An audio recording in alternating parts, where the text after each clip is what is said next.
Here we are in 2023, and in a league whose player membership is 75% black, the 32 coaching jobs belong to only 4 men who are black or biracial. Fast forward to present day, because that's where we are right now. Entering this season, there were no black offensive coordinators in the NFL for the first time since 1988, writes USA Today's Mike Freeman. So it was the first time in 36 years this had happened. Scratch that, by the way, one. And this hits quite literally close to home because Thomas Brown was elevated, to offensive coordinator after the Chicago Bears in back-to-back seasons. They fired Luke Getsy, hired Shane Waldron, fired Shane Waldron, elevated Brown to being offensive coordinator. And then, of course, what happened after that? The Chicago Bears, after that abysmal ending to the Thanksgiving Day loss in Detroit, where Matt Eberflus doesn't know the beauty of having a timeout in his pocket. Have you ever wished that you could say what you really feel? Well, the time is now on the sizzle. Uncut. Are you ready? And so when you look at something like the Bears, when you have an organization that is a franchise that's been around since the beginning of time, as far as NFL time, how is it that they're so incompetent? How is it that the same things keep happening time and time again? I just think they can't get out of their own way. And it's the same way that other organizations move with trends or have solid foundations, a la the Pittsburgh Steelers. Then you get the Bears who just, they're a bunch of rich kids whose daddy was an actor that married into this stuff, and they didn't play sports, don't really know nothing about it. It's, more of their business/hobby. But then they want to sell it. The mom, Virginia, don't want to let them sell it. The grandkids are like, would you please sell it? Because if y'all die, we definitely going to sell it. Well, here's the amazing part about that whole thing. 2 things you pointed out. Trust fund babies that have no interest in the business itself. It's all set and contrived, but the business is working perfectly for those who are insulated. If you look at the Hallis family or the McCaskey family, how many of them have been successful in any other business outside of the Bears organization?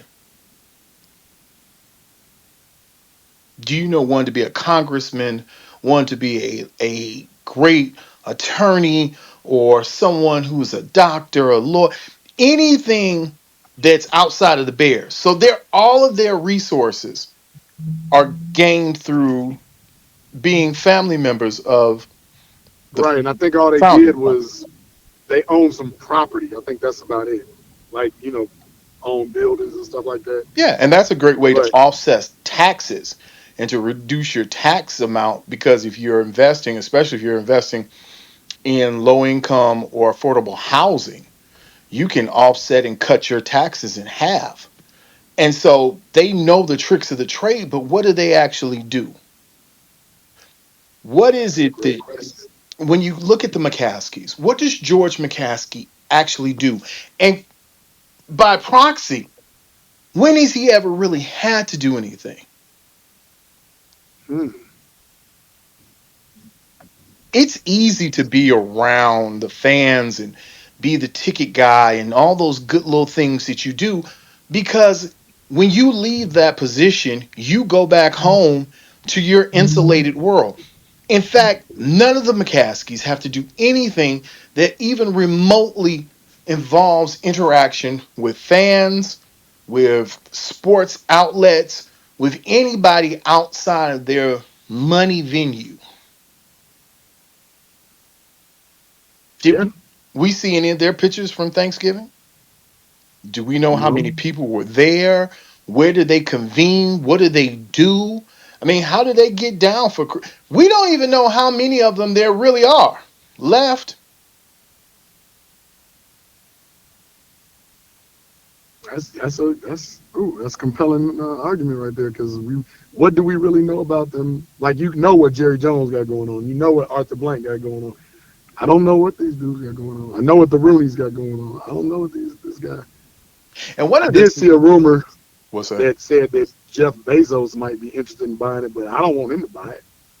Well, funny enough, it's going to be more or less the same of the same. He's not buying it because he's a football fan. He's buying it because it's a great investment. And then you buy the portfolio, everything they own, they package that all together. So now the state, the real estate, all of the equity that comes from the Chicago Bears, now he would own it. And who would be better to buy it from him other than somebody who's one of the richest persons on the planet? And all that is him making another investment. So that's all this is. It's almost, even though we know who the Ricketts are, we do understand that their investment is what this is all based on. Right. So it's a business for them. So for George Hallis and the rest of them, what amazes me is that after everything that you saw, ruining Thanksgiving for most people, I being one of them, I'm two of them. you actually had no impotence to say there's a need for change. Now, I could say it's because it moves along the same way of capitalism that has been around since the formation of America, which you're not going to offset that structure. But for you not to be able to come in and definitively know Friday morning that this was it, everybody else in Detroit and all over the world, because this was, there are only what, 4 games that were on Thursday. That And we was were the it. first That was the one. first one. Mhm. And so if you couldn't figure out then what needed to be done, then there's no hope for you ever figuring out. What I'm saying in a nutshell is George Hollis has about the business acumen of a baby, a Yeah. toddler. He doesn't understand the nuances of it because the nuances of business are not, it's not what has been his bread and butter or what's gotten him to where he is. He's always had, so not having is not even a reality for him. Right. And so you Therefore, miss his perspective and his vision is totally different. his outlook on this whole thing is, just like me, just give him an opportunity, give him a chance, maybe he'll turn it around because he doesn't understand. He can't critically look at a situation and say, this isn't going to work because he's never been in a situation where he had to be the assessor and say, I got to make this work. And this ain't working. And all he does is say, well, we paid him. Let's see what he does. But see that in their world that makes sense. So if I pay you, you good, right? Because ultimately that's what this is about. You just want to get paid, right? Well, I think with this, because they kind of set the table for Ryan Poles on who to choose, they kind of, in my opinion, they don't know how to really step back. They never have. Um, The question is, why should they? well, they hold all the cards, so they don't feel they should. But even like somebody should have came and told you guys when you fired Lovie Smith after winning 10 games. Somebody should have tapped on his shoulder and been like, "Hey, that ain't really a good idea. He's the second winningest coach since Mike Dick. Let's pump our brakes a little bit." Who was going to tell them that? That's the problem because there's no football guys. There's no football people in their immediate circle. Even if it wasn't football people in there, Ted Phillips and others know good business. It's like fooling around with the Bulls and the White Sox. No one's ever going to tell the Reinsdorfs what actually needs to be done because the Reinsdorfs know how to make money. They're not concerned with the product. They're concerned with the return from the product. Right. And so is the same with the Bears. It is not that they, in fact, that's what was the whole impotence of this discussion was, look, if you can fire a black head coach, your first, and arguably probably your best. Because if Mike Dicker was good, see, here's the thing. He's good, but he couldn't be great. because you had one of the greatest teams of the 80s and you were only able to squeeze out one championship. And after Buddy Ryan left, you couldn't do that much. because it wasn't them that won the championships. It was the players and the coaches. They didn't have anything to do with it except they signed the check. Hmm. And it's not just it's been football malpractice going on at Hallis Hall and around that organization since the beginning. And I think to a large degree, for I guess having dealt with a senior, having to deal with seniors, it's hard for me to fathom that a woman that's 101 makes sound business decisions. No, not at all. She's holding on to name, image, and likeness, basically. And we don't know what she's holding on, because just like with Jerry Jones, you wonder, how does he keep going, because it looks like he's put together with putty. And you realize money can extend your health and your life a little bit longer and get some more tread at that time. True. And so But the one thing I will give Jerry, he actually is a football guy. oh yeah, I mean, he's a completely, it's a different, Take your wash first. All right. I don't know what's going on with them, but it's different with the Cowboys. Um, they play in a whole different ball game.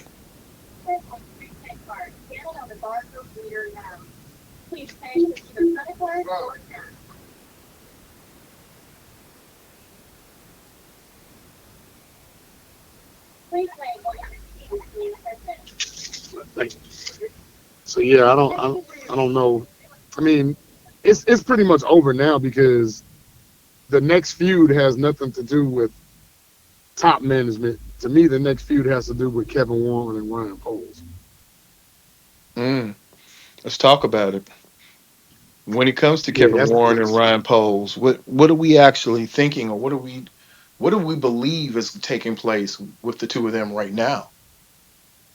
I'll be honest with you, I don't think they're on the same page because you can't tell me that after multiple fireable offenses that Eberflus committed this season, Kevin Warren being a football guy, Ryan Poles being a former football player, but still, kind of a novice in his role, I just don't see why he lasted this long, other than the McCaskies.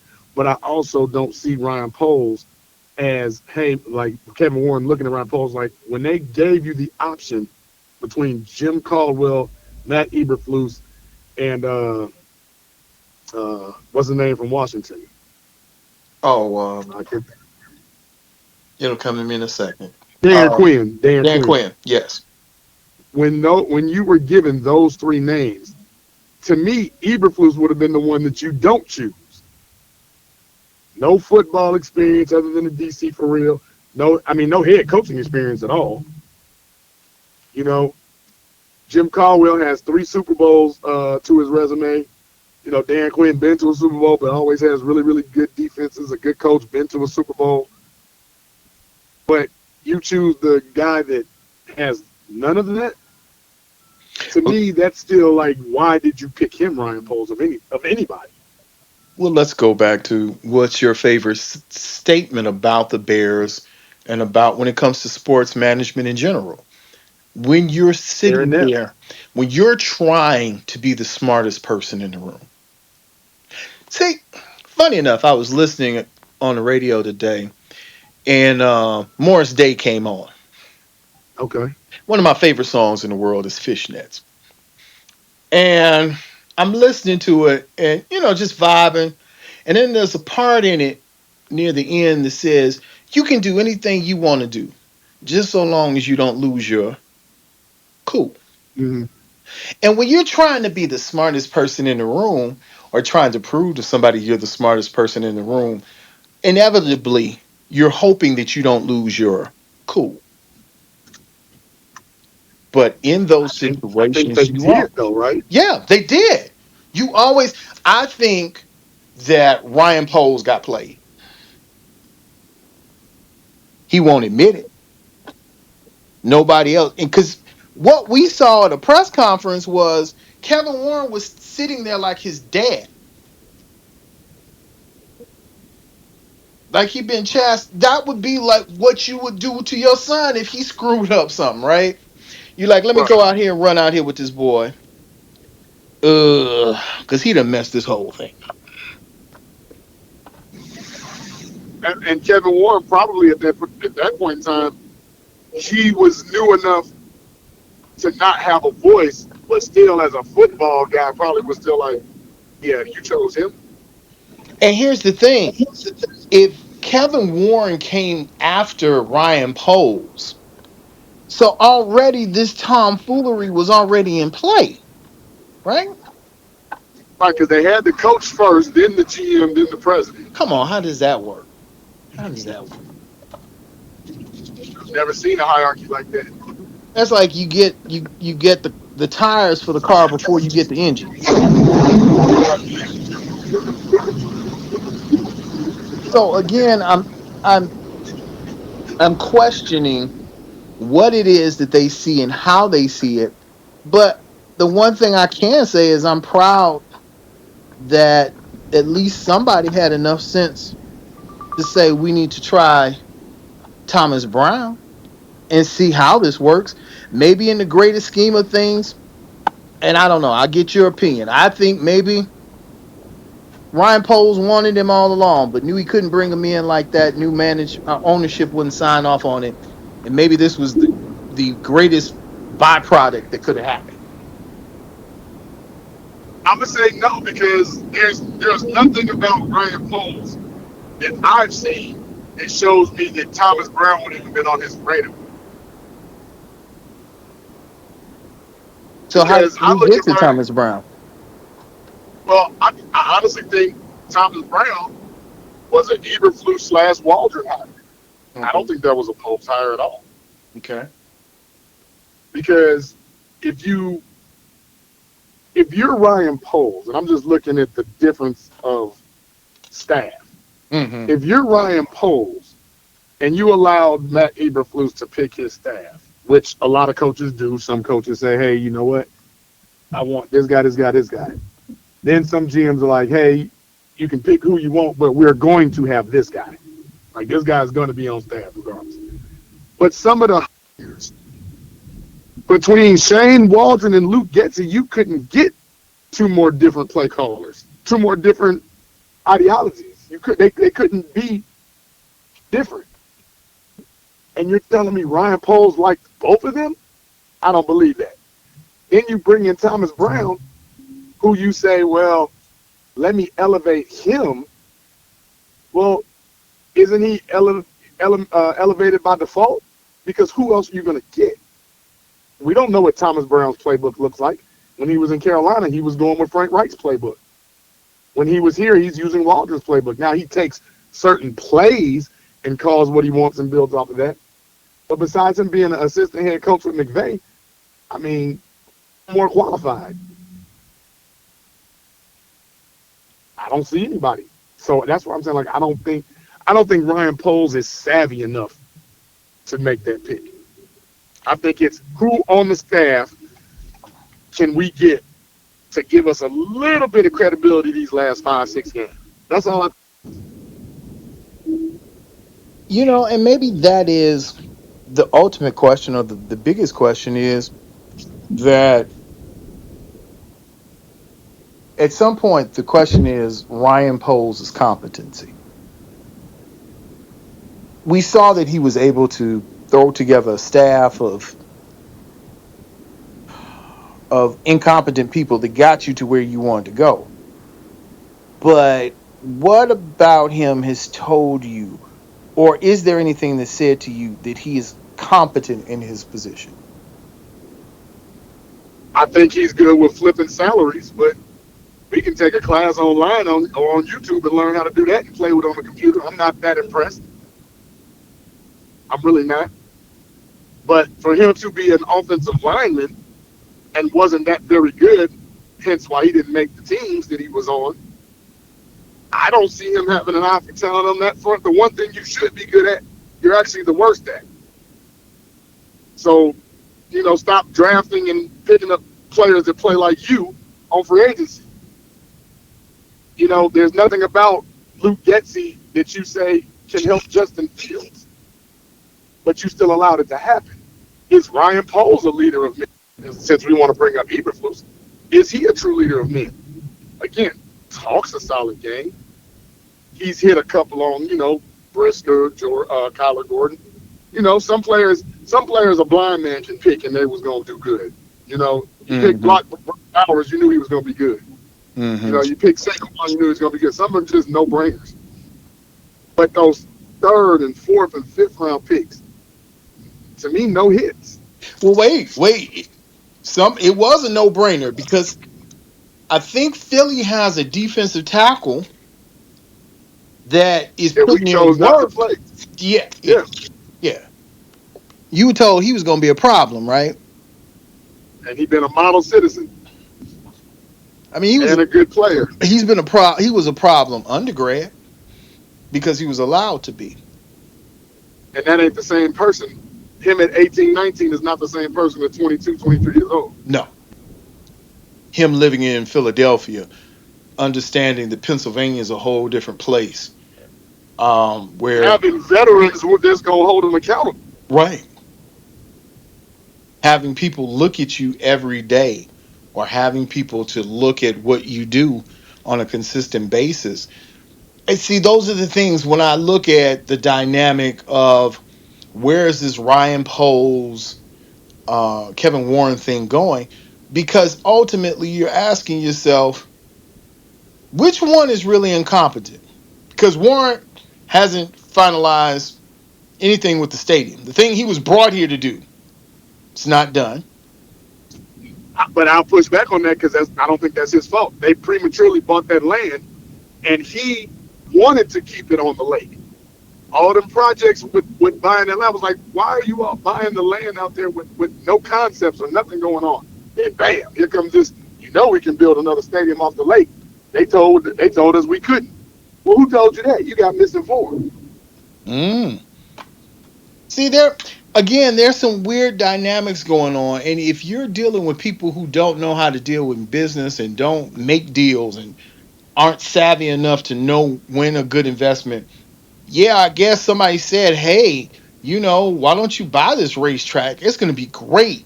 And there's so much space out there. Guess what? You can do everything. You can even have like a Bears theme park.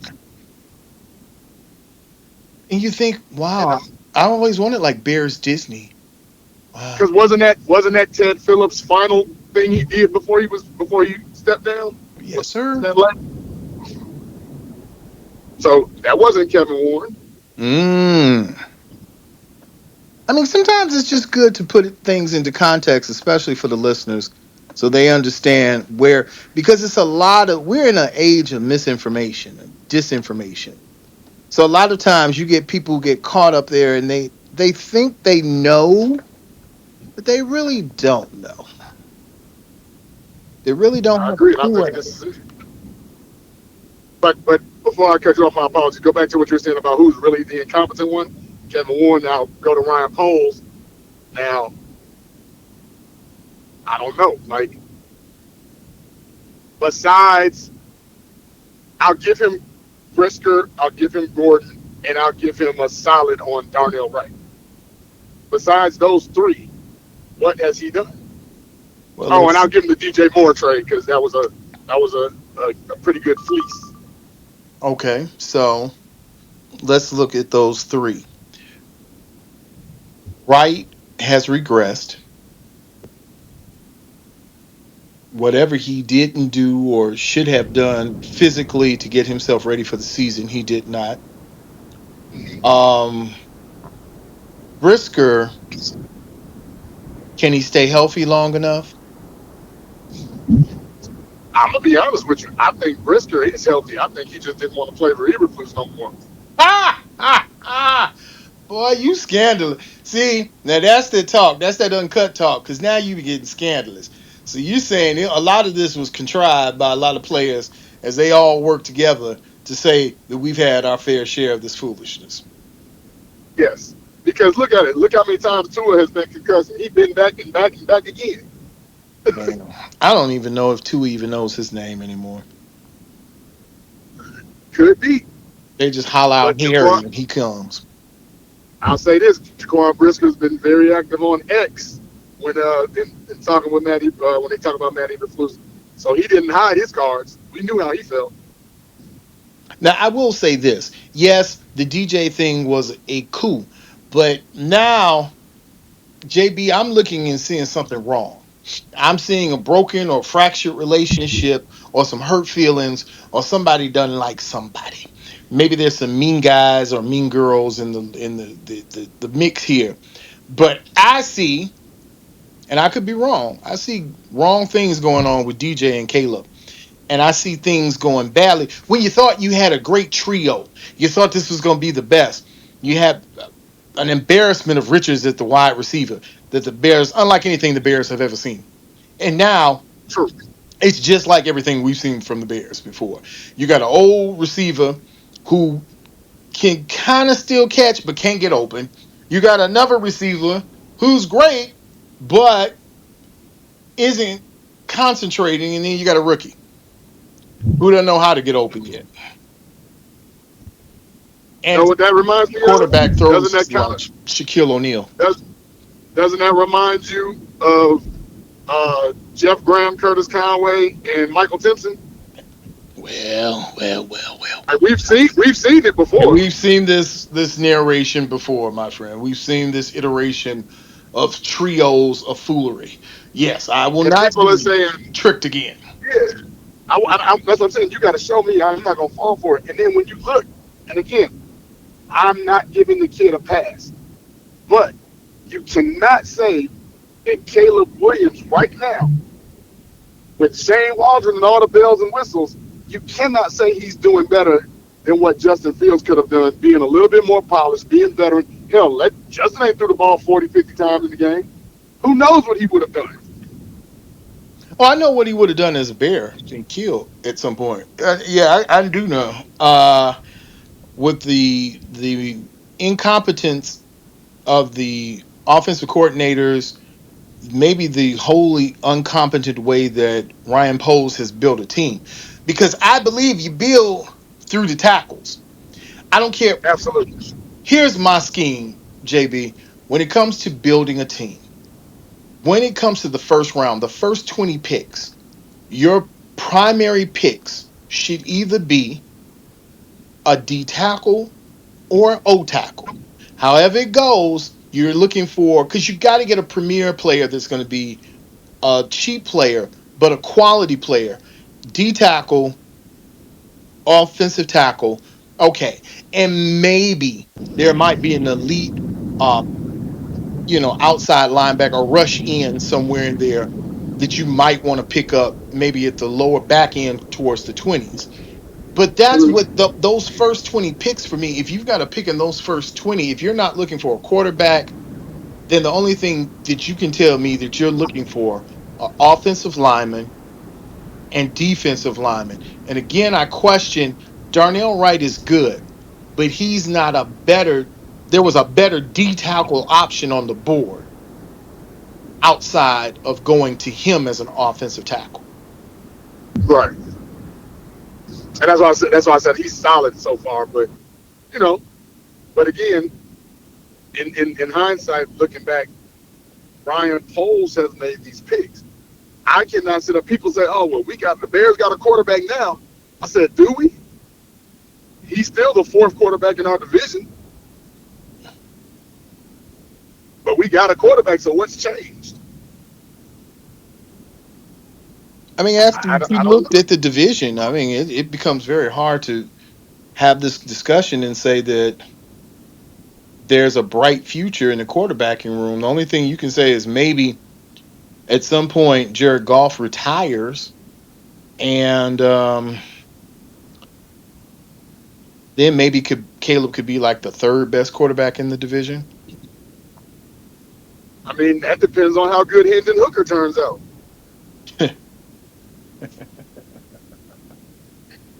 See, it people forgot about him. it determines. Another part of it is In Minnesota, you got a squad where the kid that they had tabbed to be the starter is not even the starter. And they brought in Daniel Jones. And you have no idea how long this run with Sam Darnold's gonna go. What if he's Nope. just maturing and coming into his QB awareness? And that's what I'm saying. Like, forget about top 10, 15 in the league. He's not even tops in our division. Right. I mean, in our conference. You know, he's not. He's again. He's solid. He's better than what we've seen. But that bar is so low. I don't get excited. You know, that's like saying I went from Old Country Buffet to Golden Corral. Yeah, it's a little better, but gee, am I super stoked or excited about it? No. Hey man, first of all, you're not going to denigrate some of the fine eating that is at Golden Corral or Country Buffet. That is fine eating, my friend, for variety for my rotund brothers and sisters out there that must get themselves their grumble on. Yeah. Well, here's my question. My real question is, JB. The question is, should it be asked? And here's where we are. Bomani Jones earlier this year said that teams with black quarterbacks should have black ups, Mm. meaning that they should have a quarterback that mirrors the first stringer. The second stringer should look like the first stringer, i.e., what you have in Baltimore, i.e., what you have in Cleveland.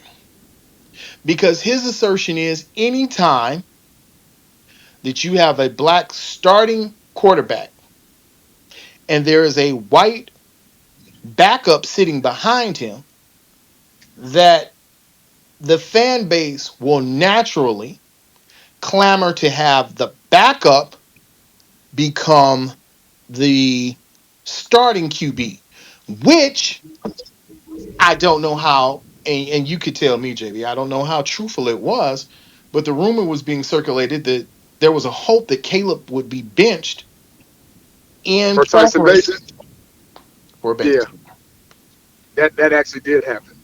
Um, there was forget what game it was. He was warming up on the sideline, and the fans started cheering. And then Caleb came right back in, and it was like, boo. You know, it's like, I don't think Bomani is too far off on that. Now, again, you're not trying to create any type of division racially and the difference between a black quarterback and a white quarterback, because nowadays in college you have some white quarterbacks that play like black quarterbacks. And the problem with that is when you start tabbing a black quarterback, well, what is a black quarterback? The first thing that comes to mind is, oh, he runs around a lot. I said Doug Williams didn't run around a lot. I said Warren Moon didn't run around a lot. Steve McNair really didn't run a lot. So don't say that there aren't quarterbacks that are black that give you the traditional white quarterback vibe. Because I can send you to Tim Tebow and say, oh, he couldn't throw mama from the train, but all he can run. Mm-hmm. Taysom Hill, he can run. You know, there have been those white quarter. Daniel Jones, he can run. You know, Mm-hmm. but then you tab a black quarterback like a Lamar Jackson who can run, but is like second in passing. Right. Like you have those special ones that can do both. And I think he's not far off. So when you have that dynamic duo of, and I'll say this, of a Russell Wilson and a Justin Fields, for that particular type of offense, you can't go wrong. If Justin Fields needed to come and run Baltimore's offense, he could. He could. So although it just sounds insensitive to say, you know, he's not that far off. Well, the funny part is I can't take credit for it. I couldn't say I coined that term, but I did, and I've said it to you, and we've had this discussion before. I always believe that your backup quarterback should mirror your starting quarterback.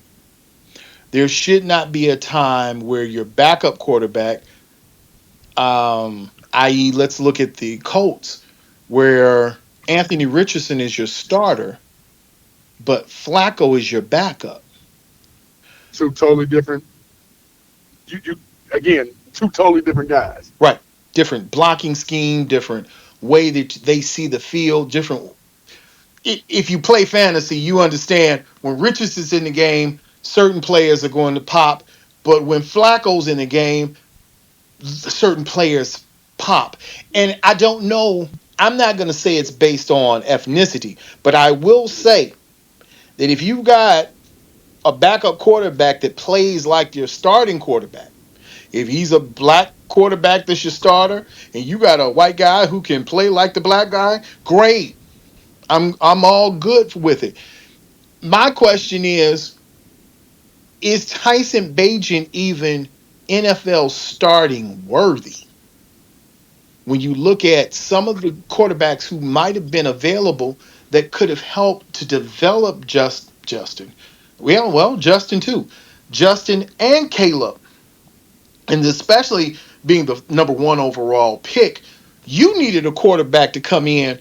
Maybe he wasn't going to take your job. Maybe he was like Jacoby Brissett. He's not going to win the game, but he's going to come in and teach you how to be a professional. And maybe that is where I'm beginning to ask questions now, not just about Kevin Warren, not just about Ryan Poles, but the way that this whole dog and pony show has been put together. So let me ask you this then: what's the real reason to keep a Tyson Bagent, but not bring in a veteran to kind of help aid in the development of Caleb? I think because ultimately, if you're a head coach that is in lockstep with your GM, you're hoping that this number one pick turns out and it pops. But if it busts, you already have your next stepping stone quarterback to get in. Because I'm firmly convinced after watching it last year, there were opportunities. If Tyson Bagent had been able to outplay Justin, he would have been the starting quarterback. I agree, but I also add this: you don't want to put somebody like, let's use a Joe Flacco, when Caleb is struggling, because they're going to turn on Caleb and ask for Joe Flacco immediately. Well, I mean, They we've don't seen want that the before, distraction. haven't we? We saw that with the We Red have, Rocket, right? we have, but they don't remember. They don't want the distraction. Mm. Caleb is it. He's the number one. He's the godsend. He's the prodigal child. You But don't what if he want. gets injured? Well, but see, now, injury he gets a pass. Okay. But if he's just thinking of the field, which Mhm. he has been in the first half most of these games, now you can't sit up there and say, you know what? Go ahead and put the Super Bowl winning quarterback in there. Go ahead and put the guy in there that repeatedly makes us look bad. You can't do that because now you kill the confidence of the kid. You kill the fan base, right? You kill the fan base. And then what do you do after that? You sit up there and you say, well, why is Tyson Bagent not playing if he's better for this offense? Mm-hmm. Why is Tyson Bagent not playing if he's the kid that can win us some games and to let Caleb sit and develop? That's the question. See, these are all now questions that I don't think anybody wanted to have, JB. And this was before the season started. You thought you had put all this to rest. You weren't expecting to have these continued conversations about who should be doing what and why are we doing this. The only thing you're asking yourself is how will this kid develop? Now you got more questions than you have answers to. What do you do with DJ Moore and his relationship with Caleb Williams? Because no matter what you say, there is a fracture. There's something wrong. There's something amiss. There's something not right. You can see that a mile away. I don't know who doesn't like, and you are the insider, so I should ask you, What is the true issue going on with JB? I mean, with DJ and with Caleb. Basically, I think it's a target thing. Like, you're targeting me less than Justin did because of Keenan. But I had my better years. I got paid and had career numbers with Justin because he understood what getting the number one receiver the ball was. He understood what that was about. Maybe it was a way that Justin threw DJ the ball that he was more familiar with. And then I also kind of ponder this as well because Waldron's offense, remember, I think we discussed this before, there were two people. I want to say it was Jackson Smith and Jigba, and it was also DK Metcalf. They were kind of alluding to, hey, you're not going to like this guy. And TJ Lockett. Okay, it was Lockett too. Like, you're not going to like this Waldron guy. So I think that came to play too. Like, hey, it's not about you right now, DJ. And then it's like when I see games where, DJ is wide open, DJ is a stretch the field receiver. He's not a 5-yard and turn guy only. He's not a screen receiver only.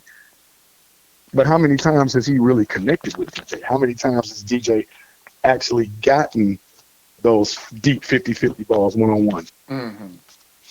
Mm-hmm. It's almost like it's not a part of his game anymore. Let me ask. And I believe. I'm sorry, I didn't mean to cut you off. Go ahead. No, I was just gonna say you can tell he's frustrated. Like, you can see it. It's not something he's hiding. No, he is. He's he's been quite direct with his frustration. But I was talking to a friend of mine who does some scouting, and he posed a question to me. He asked me, "Who in the NFL is DJ Moore like?" And I went through a couple of names, and he was like, keep going, keep going. And we kept going until we finally settled on, he said, if you look at DJ Moore, look at the stats, look at the body of work and the way they play, DJ Right. Moore is a prototype or in the vein of Deebo Samuels. Okay. And I didn't, at first I denied it, and then I looked at the numbers, and then I went back and I thought about it. I said, the stretch passes, the swing plays, the things that DJ can do. DJ could be a returner. It's a lot that goes on. So I'm thinking to myself, is this a possibility? So let me ask you, in that comparison, is that fair or foul? Is that a comparison to what DJ is? And is maybe that the blueprint for the Bears moving forward to utilize DJ in more of a system like they do um, Deebo Samuels? I don't see Deebo. I see if we were comparing, because DJ is about 6 feet. What about 200? He doesn't play like Deebo. To me, if you were to go back in your time machine and we were to put mirror images of Torrey Holt and DJ Moore, Okay. he reminds me a little more of Torrey Holt. Now, not as physical, but the crispness of his breaks, the corner route, like you can't stop DJ Moore on a corner route. Getting those miraculous catches. I think he plays more like that than he does Deebo. Deebo is more like a bruiser. Mm-hmm. And back in the day, you didn't do the wide receiver screen as much as you did now. The wide receiver screen back then was more of a catch you off guard gimmick play. Right. Now it's like a part of it's like play number 12. Yeah, it's a staple. Yeah. And 17 and 22, and it's like it's in there. Mm-hmm. I just thought it was an interesting comparison because I was complaining about Keenan Allen. I was like, look, I am over the Keenan Allen, Caleb Williams love. I'm over it. I'm done with it. In fact, I'm through with it. That's my statement, and I'm sticking with it. I am really through with this bromance that the two of them have. Where it came from, I don't know. I think, part of it, Keenan's an aging receiver, still, pretty productive. He missed 2 games this year, which we already knew he wasn't going to play all 17. Right. There was one game, the game before last, Keenan had 13 targets and like 6 or 7 catches, whatever it was. He led the team in targets. Then it was Rome. Then it was, I think, Swift or something like that. But the bottom line is, maybe it was Cole. It was Cole. DJ was 4th, right? 7 catches, 7 targets, 100 and something yards, and a touchdown. Why can't you get that kid the ball? So then the next game, in which I credit Thomas Brown for, Caleb targets DJ 16 times, but DJ only gets 8 catches. Now, the difference is Caleb against the Lions, first quarter, he was 5 of 15. I mean, first half, he was 5 of 15. He threw a lot of balls in the dirt, a lot of ground balls. He threw a lot of airy passes. He's the worst. He has the worst percentage of all deep ball throwers. Like, he just can't hit on the deep pass for whatever reason. He just can't do it. And I just feel that, like, all the things that DJ does best doesn't complement what Caleb does. Okay, well, there we go, my friend. So then now that comes to the point where we're asking the question, is this DJ Caleb thing gonna last? Can it last? No. It'll eventually be Caleb Rome. That's what it'll eventually be. It's set up because even if Keenan Allen, also funny, Keenan Allen made a reference about wanting to go back to California, but now that Matt Eberflus is gone, he's making remarks about, hey, I wouldn't mind returning back to Chicago. So that's very telling in its own, right? But if you're paying, and again, this is where the politics comes in, G. When you're paying a certain player $20+ million, you need $20 million+ worth of production. When you're paying an aging receiver, I don't need you to be the star of the team. I need you to galvanize the team. I need you to teach this rookie the ropes. I need you to make the $29 million guy, I need you to make his job easier. That's not what's happening. And it's frightful. There are games, and not that I'm a Cole Kmet fan, but sometimes I feel sorry for Cole Kmet. He'd be wide open. Caleb don't even look at him. So here we go again, back to Ryan Poles. On paper, this looks like the right decision, but was choosing Caleb the right decision?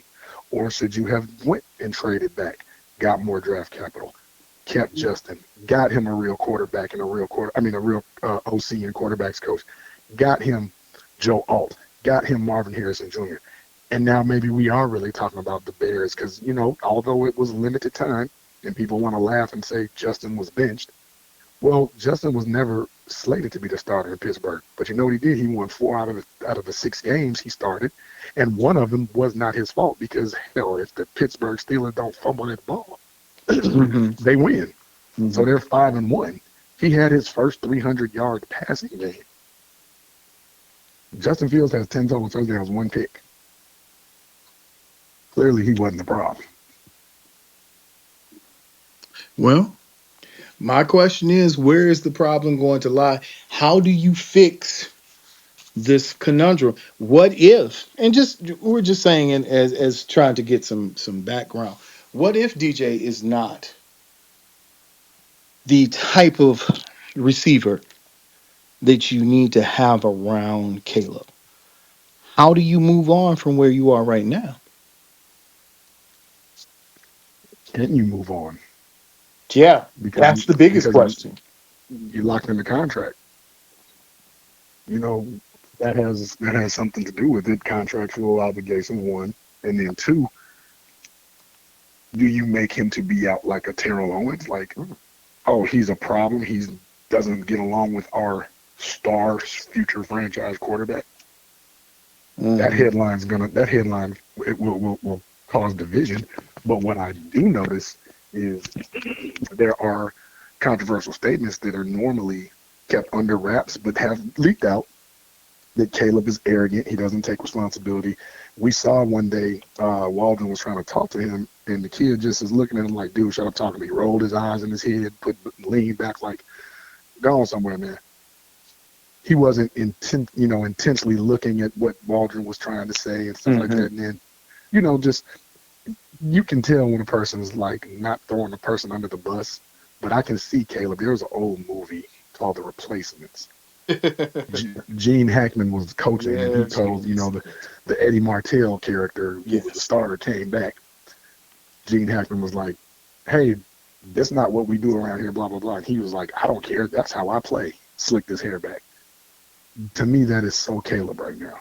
It definitely was him at USC, but that definitely he's giving me those vibes personally because I look at the body language, not just the words. Anybody can be programmed to say words and be like, "Oh, he sounds good."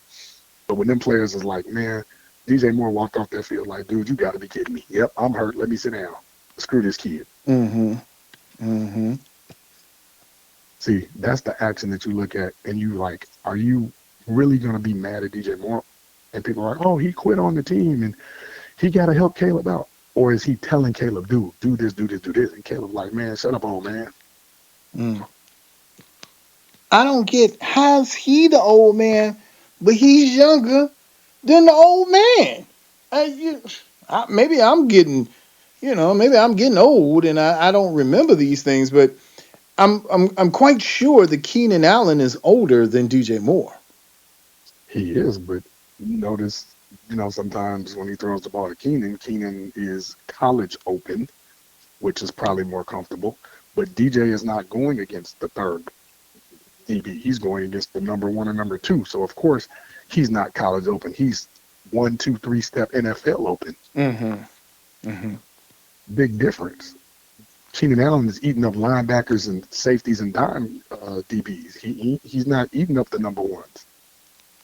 He's not eating up the Joey Porter Juniors. He's not, eating up when they played it last week. The two young boys on there, like, he ate up the linebackers in the middle. Safeties. He's not. And I'll say this because I feel that Keenan Allen is a precise route runner. He's definitely one of those that you would send to learn. But Keenan probably wants to prove he can still play too. So he don't care nothing about getting more targets than DJ Moore, getting more touchdowns. Why should he? He's still trying to prove his relevancy. Well, see, here's some more questions. Again, you've got more questions than you've got answers. You've got Cole Kmet out there just running people over. I've never seen someone get as many pick rub calls as he got in one game. Then you got old man Keenan, who looks like he's ready to play, but there's no gear that's been shifted. And so now your power dynamic is the two top offensive players on your team are not gelling, are not coalescing. There's something rotten in Denmark here, my friend, and it's not getting better. Now, again, everything is a week to week league when it comes to the NFL. So next time we have this conversation, we can be like, "Remember, we were talking about they were good, and then they came out and they won. Like they put up 70 points on somebody." I don't know. I would love to be wrong, but the sun shines on the dog's ass some days. That's true. That's not something that I'm not going to be overly excited. Like we talked earlier in the year, beating the Panthers like they did and beating the Jaguars like they did. You beat the little sisters of the poor. Okay, great. You got the stat stuffers. Then what happens when you got back to the real boys? You just weren't good enough. Right. And that's the problem. We need to be good enough, not just on paper, because I don't care what nobody say. Ben Johnson got cute, took his foot off the gas, and the Lions almost lost that game. Well, here's the funny part, because I was actually going to ask another question, but since we're here, let's go ahead and ask this. How do we know that Ben Johnson isn't more of the same? How do we know he's not Matt Eberflus-esque? He's not like... If he's floozy, because I call him Eberfloozy, if he's floozy-esque, I don't want any parts of that guy. I don't want a new head coach. You know what I want? Like, if you were to say, JB, what would be your ideal situation and scenario right now? I would go and I would get, and this is no knock to Thomas Brown because, like I said, I like the guy, but I don't know enough about him. I would get somebody with some head coaching experience. I would get a Brian Flores, a Leslie Frazier, or somebody like that who has actually won in this league. I would get Eric Bieniemy and say, hey, I don't care how you interview. Come on in here. Do that stuff you did with Mahomes, since everybody want to put Caleb in the Mahomes category. Give him an assistant head coach tag as well. And I would call Robert Saleh and be like, man, they did you wrong, homie. Come on over here and run this defense. Then I would go into, and I got to get rid of Chris Morgan. I'm going to call Olin Kreutz. I'm going to apologize and be like, hey, man, come get this line right. Because you put people in place to win that you know are good at their specialties, right? We don't know what Ben Johnson's specialty is. We know he's got a good quarterback. He's got the best 1 or 2 rated offensive lines in football. Great receiving core, 2 great running backs. And Aaron Glenn has put him in a position to have a great defense. Can't ask for more. He comes to Chicago. You know what Ben Johnson doesn't have? He doesn't have that. He doesn't have the greatest lines. So can he scheme lines open? Can he scheme people open with the line being deficient? Our defense has regressed. Does he know how to keep the ball away to keep our defense off the field?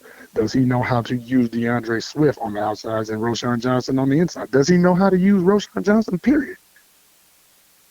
Because he's doing pretty good with Montgomery and Jamar Gibbs. I mean, Different Jameer type Gibbs, of he's doing pretty players. good. But they're different type of players. Yeah, completely different. Swift ain't Gibbs and Roschon ain't David. Right. So And it has to be telling that Montgomery turned down the same money to go to Detroit. Because and now back-to-back years they're gonna have double-digit touchdowns and 1,000 yards apiece. Mm-hmm. We were hurting for David Montgomery to get 1,000 yards a couple times. Hell, he wasn't even down on the field in the red zone. Right. Because we had idiots calling plays. We had people with their tail tucked between their legs with the HC tag on them. We had people wearing C's on their helmets and shirts that ain't never been a captain for real in their life. It's all messed up. It's all backwards. Now, the only thing I can say about this is Ryan Poles, your slate has been wiped clean. True enough. But you are on the clock, my friend. And I'm not talking about draft. Right. Right. Well, the next time we sit down, JB, we're going to have this discussion again, and we're going to talk about black quarterbacks and their importance and their role. And we're going to see what Thomas Brown is able to achieve and what he's able to do. If I had my druthers, I would say that right now, whoever is, you could keep Thomas Brown as your head coach if he can lead that locker room. But at the same time, you have to you've got to go get a Leslie Frazier to be your DC, or even a Vic Fangio. Yeah, you see what he did to Philly. Yeah. He can turn that around in one season. But I'm back with, I stand by my Leslie Frazier pick, and then you go and get Jim Caldwell. Thomas Brown, disciple of Jim Caldwell, great respect for him, learned how to play call from him. Okay, maybe you thought Jim was not going to be a good head coach for you because, I'm sorry, all he's done is win wherever he's gone. But, okay, maybe that's not what you really wanted. But you've got to give this young man support. You've got to give whoever the head coach is. If you can't bring in Harbaugh because of some type of, disagreement with personalities, you got to bring in a coach and that's why I can't see any of the other coaches who are strong coaches. I can't see anybody really wanting to step into this mess called the Chicago Bears. I would say in previous years, no, they wouldn't want it. They would turn it down. But because they have bells and whistles in place, it does look a little bit more attractive because now I can come in here and actually win. I won't be a lame coach like how Raheem Morris was his first time, or like how they did Todd Bowles his second year of the Jets. You don't have the pieces to be relevant. You don't have the pieces to be good. The Bears actually have the pieces. They just didn't have the coaching and they didn't have the mindset. So if you put those two together, and that's why I said somebody that's like a Mike Tomlin, which is a Brian Flores or a Leslie Frazier, who is, hey, you gonna do what I say or you ain't gonna play. You just gonna get off. There's nothing wrong with having that. Plus, you look at the track records. Leslie Frazier, hell, if Josh Allen wouldn't turn the ball over, Buffalo might have been to a couple of Super Bowls. Possibly. I thought one of the greatest mistakes of Lovie Smith's tenure, outside of him never being able to get his offensive staff together, one of the greatest mistakes was he allowed someone, or maybe he felt the pressure and was pressured into or decided to let Ron Rivera go as DC.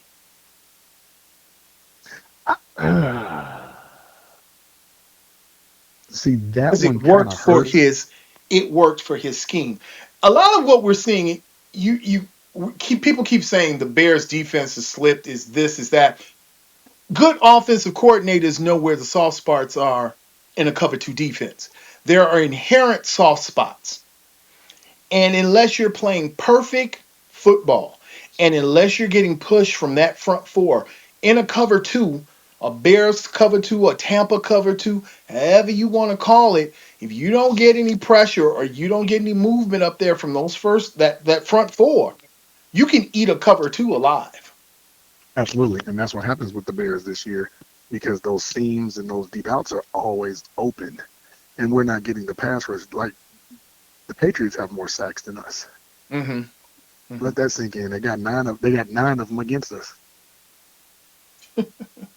Like let that sink in. So again, when I tell people to push pause, pump your brakes, the last couple of teams we played last year, we had a good turnover ratio. You know, we were winning games, as far as defensively. But look who we were playing. Like, that matters. I don't care if you beat Carolina 38-10. It's Carolina. Like, sure, that inflates your stats, kind of similar to why I was saying I wouldn't have been so quick to choose Matt Eberflus, because if you go back and look at his tenure with the Colts, they'd be like, oh, yeah, he had a top 10 defense twice and a top 15 defense. And I'm like, yeah, but 6 of those games per year came against a weaker AFC South. Then look at who else he played where he could elevate those numbers. Then you playing Derrick Henry with those Titan teams, they don't want to score more than 17 points. Or, yeah, okay, yeah, you only gave up 17, 20 points a game because the Titans are trying to grind the ball out. The Texans were terrible. They didn't have anybody. You know, one of those seasons when Deshaun was hurt or before Deshaun was doing Deshaun things. And then there was no what's his name? There was no Trevor Lawrence in Jacksonville at that time. Mm-hmm. Like, that matters. So when I say take everything into context, the eye test, the analytics, the gut feelings, this is why I say pump your brakes. They're not as good as you think. Well, you can't tell people that because they're fans. Yeah, a lot of them are, but the I don't want to, because again, we haven't seen what Thomas Brown can do, given he will have a very condensed season at best. But I keep hearing all this weird, I don't really know, and again, JB, I'm gonna say it because it's the sizzle uncut. I always find it funny when people are leery of black coaches, black professionals, blacks in general, because I don't really know. I haven't seen enough of him. He might not be that good. And so you're hearing now all these reports that Brian Flores has changed his approach and his demeanor and the way he approaches things. But I don't know. I don't know. Because Tua said he was a horrible person and he was like really bad. He was really bad. But now again, this is the same Why? Because he Dolphins told the team truth. that was without all of the players they have now. There was no Tyreek Hill, there was no Jalen Waddle, there was none of the stuff you got right now. Not even Mostert, none of these cats were there. And so I'm wondering if you bring in a Brian Flores, because we've known that black head coaches don't have the ammunition, as you just said. Outside of Mike Tomlin, I think he's the only black coach that's had Super Bowl worthy pieces. Mm-hmm. So can Brian Flores come in? And side B to that question, let's say you bring in a Brian Flores. Can he keep a Thomas Brown on as the OC? He could, but I would think that we would have to see something very dynamic Mm-hmm. the next couple of games. I only got the Bears winning 2 games. I only got them winning. I think they will beat the 49ers, even though they are, the 49ers are favored, but the 49ers got like a hospital, 3rd floor hospital chart of injuries. Oh yeah, man. And, Like, and by the way, boo to my fantasy teams that were auto drafted. I had like 4 fantasy teams for some reason that were auto drafted. And how I know they were auto drafted, because I learned outside of last year, the only time Christian McCaffrey has been good for me as a running back was last year. And guess what? I didn't have him at all last year. And now he has torpedoed like 4 of my teams. And I just want to thank him for his suckage and suckage, and I cut him. That's right. That's right, dog. I cut you. I cut you. I crush your head. I get rid of you. You're dead to me. You're dead to me. So I'm sorry. As you were saying, I please forgive that diatribe. So I'm sorry. no, you felt that, and I felt that too.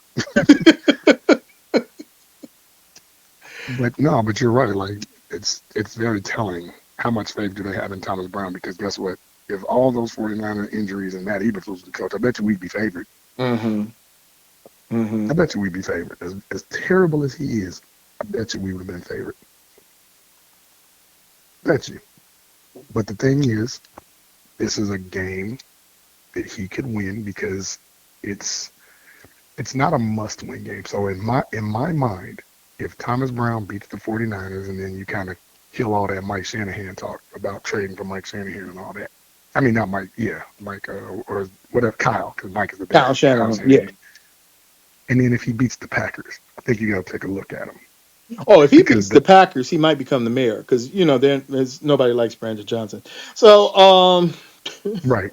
But I think he has to win those 2 games, because, in my opinion, the Vikings and the Lions can't afford to lose against us, because they're literally separated by 1 game. Mm-hmm.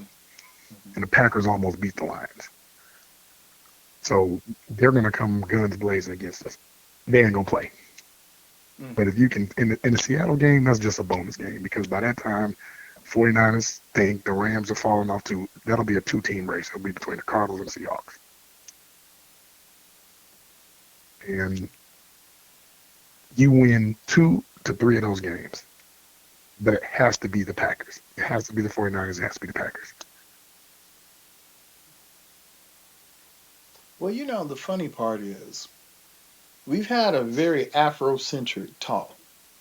We've talked about historically some historical firsts for the Bears, which out of all the bad talk we've had about the Bears and all of our angst, we still have our first black general manager, our first black president of football operations, our first overall number 1 quarterback that's black-ish, and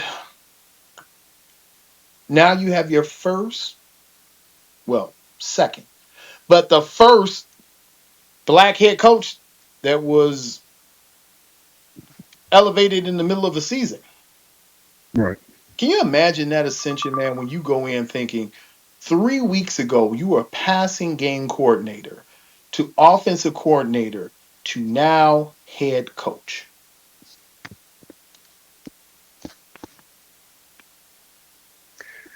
He's had a hell of a pay raise in the last couple of weeks. Bruh. I'm just wondering what's that going to do to his taxes.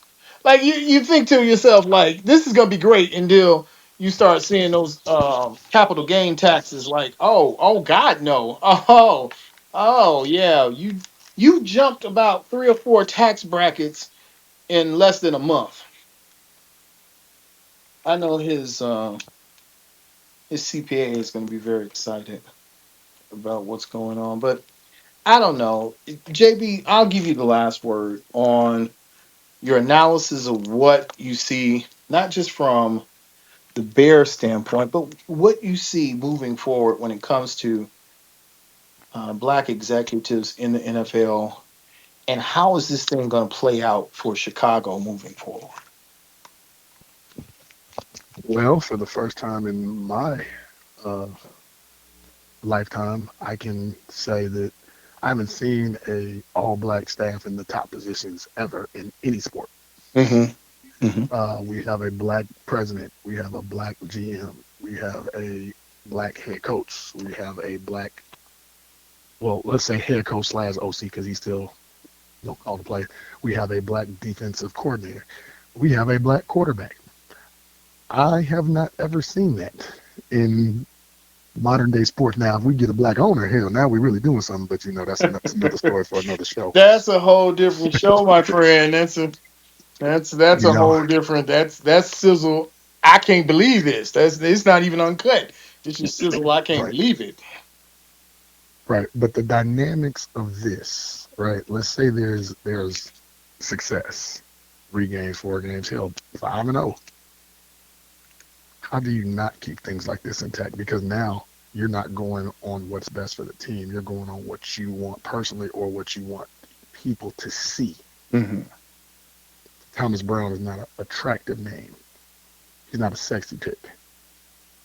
He's not my pick, but I look good benefiting from him. Mm-hmm. Mm-hmm. Yeah, Thomas, we'll give you the interview. Hell, you ain't got no choice now because your Rooney rule is in house. Right. Right. Then you got to sit up and you got to say to Kevin Warren, well, shoot, what's your short list? Who do you want? What are you interested in a head coach? He's got connections to Brian Flores, if I'm not mistaken, from Minnesota. It looks like he could be the person to make the final decision to say, Ryan Pauls, I'm not going to let you mess this up. But at the same time, as a GM, don't you kind of want to have some say-so since you didn't get to pick your first head coach? That's like saying, hey, what do you want for dinner? Steak, chicken, or fish? And I say, I want tacos. Hey, no, you can't have tacos, steak, chicken, or fish. And it's like, yeah, I get to choose from what you gave me. That doesn't necessarily mean it's my choice. Well, it seems like that's been the way of this thing the whole time, my friend. But they always do it. They either pick the coach, and then the coach can't pick his people, or Mm-hmm. they pick the right guy. One time, John Fox, 2-time Super Bowl appearance, coach with 2 different teams, but you don't let him pick the people. Right. It's like, what is going on here? And to sit up there and repeat, I'm gonna say this, and it's the truest thing ever. Caleb Williams will not, I repeat, will not have a decision in this. And I say this only because next year, regardless of who it is, he will be on his second head coach and his third, because he's already on his second head coach. So he could be potentially on his third head coach and his third offensive coordinator in just 1 year, going into his second year. Let that sink in. Mm. What justice are you doing that kid?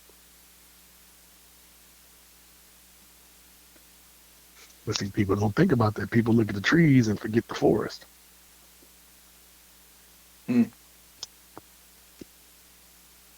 Or they're like Rashad Salam. They've had so many trees that they live out in the forest. There you go. It's something that ain't adding up. It shouldn't be this hard. It should. I don't know. I'm trying to think. Like, is it something? Is it me? Maybe I've missed this whole thing. But I'm like, this shouldn't be this difficult. I don't believe it should be.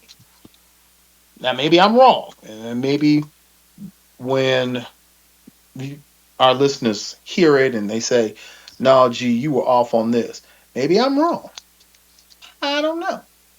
I don't think you are because too many logical people can't be wrong. We knew the Cubs was wrong.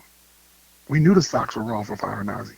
Hmm. Hell, we knew the Bulls were wrong for letting Phil Jackson and them go. Oh God, yeah. When they do the stupid stuff, we can peg them a mile away. But what we can't control is or understand is why haven't you? Why did it take so long to fire Eberflus? Why wasn't he fired coming into this year? Why was he even picked in the first place? Why does Billy Donovan still have a job? Things like that that you just know, like, dude, get rid of them. We're never gonna do anything but be mediocre at best. I'm beginning You're to think. wasting time. I see that again. Here goes my rant when it comes to George Hallis and owners of his ilk.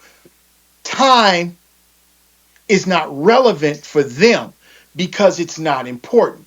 Because when you have enough money, you have time. See, for us who don't have money, we don't have that much time because you're always trying to get money. You're always trying to get resources. You're trying to build towards something. But when you got nothing but unlimited or untapped resources, it doesn't hit you the same way. It's the difference of, hey, do you want to go out every night to get um roof crisp or do you want to go to McDonald's? Well, it depends on what your budget is. True, but then I look at the John Lynch's of the world where the 49ers are always in contention, if not going. I look at the Clark Hunts who own the Chiefs and are like, hey, I just signed the checks. You all do this, keep winning, keep making me look good. Just let me know what you need. Where's that? Where's that type of ownership? Where is that type of command of the paybook, not the play, the paybook versus the playbook? Let me stay over here. My people will tell me if I can afford it or not. You do all the football stuff. You stay in your lawn, I'm going to stay in mine. Where's that? I don't know if we've ever had that. No, Don't you think no, it's no, no. time? I'll be definitive. No, no, no. I'm not going. I'm going to say it. No, we've never had, and I say we, and normally I'm not a we, they, we. The Chicago Bears have never. In my lifetime, I have never seen accountability when it not just fiscal accountability, but accountability to your product, to your consumer base, wherein it matters the product that you have created. Because to Maybe this me, is the first time. it's just good enough to have Caleb.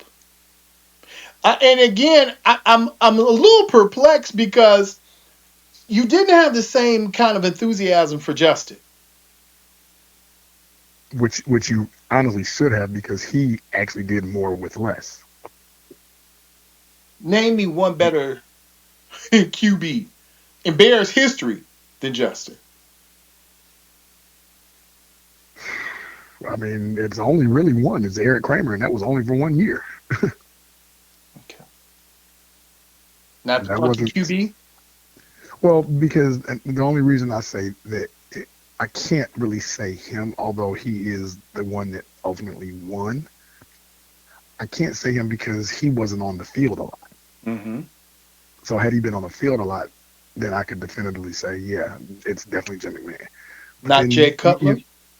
no, Jay Cutler got all the record, but well, what has Jay Cutler done? Like, and I like Jay Cutler, but no, he's if you go because everybody gonna say, oh, Sid Luckman and Bobby Douglas. I don't I even know who never that is saw for real. Sid Luckman, and I've never seen Bobby Douglas. And I promise you, neither of the two were as dynamic as Moses Moreno. Put it that way. There you go. There you go. There you go. And the crazy part is because there was this funny little did you know the Bears have had the most minority quarterbacks, including black quarterbacks, of any of the NFL franchises. Hmm. Hmm. So it's like we give the brother a shot, but we don't give him the tools. We don't give him everything he needs to succeed. I We'll like give him a that. shot. I like that. Remember Henry Burris? Yeah, I sure do. Yeah, we didn't had Cordell Stewart and Jeff Blake and Jason Campbell and Chris Leak and I had you a know partner tell me the worst thing they ever saw was when Cordell Stewart came to Chicago. But who knew? Who knew? They say Jerome Bettis knew. Told him not to take the money. Don't do it. Again, that's telling because that's what 95, 6, 4, somewhere around there. Like A long time ago. we tell them we knew 30 years ago that the Bears sucked when it came to these type of things. Well, for some people, maybe they had a crystal ball. They saw the future like, nah, now you don't want fool with the Bears because they going to suck for generations to come, my friend. And sure enough, here we are sitting up here having the same song and dance. Come on, man. You got the number one overall pick. Now, I will say this, and I've said it to you before, and I've said it before different venues. I have seen Caleb do things that I never saw Justin do. There are 2 or 3 plays I can think of on the top of my head, and you're just like, I can't believe he did it. Now, there are other plays where he's overthrown somebody by about 50 yards, or he's thrown it up to somebody in the stands. Mm-hmm. And you're like, hey, it's a simple out route, or it's a comeback, and it's a quick, where the hell are you throwing that ball, son? And then there are those plays you're like, Jesus, he's going to get killed. And somehow, because he's not the fleetest of foot. Now, I say that now. I've seen a lot of faster Bears QBs. He's not the Agreed, but fastest. he gets out of there for some reason. But He gets out of there. again, just like you said about Steve, bless, bruh, Warren Moon. Okay, not everybody could be Randall Cunningham, but look, they were boogie. So, okay, they got tight. Even Dante Culpepper, he could boogie. I mean, okay, well, Dante Culpepper was like trying to stop a lineman, but Right, that was like Derrick Henry playing quarterback. oh my god, oh god, should have been a lot to me. Should have been much better. I don't get where everything went wrong with Minnesota in that era. Chris Carter, Randy Moss, what was my man, Robert Smith. I mean, they had Oh, some. you know exactly what happened. Dennis Green played scared and elected to take a field goal, which made them go to overtime instead of going for the win. Hmm, hmm. Of which Morton Anderson missed his first ever field goal that season. Or was it Morton or Gary? I think it was Gary.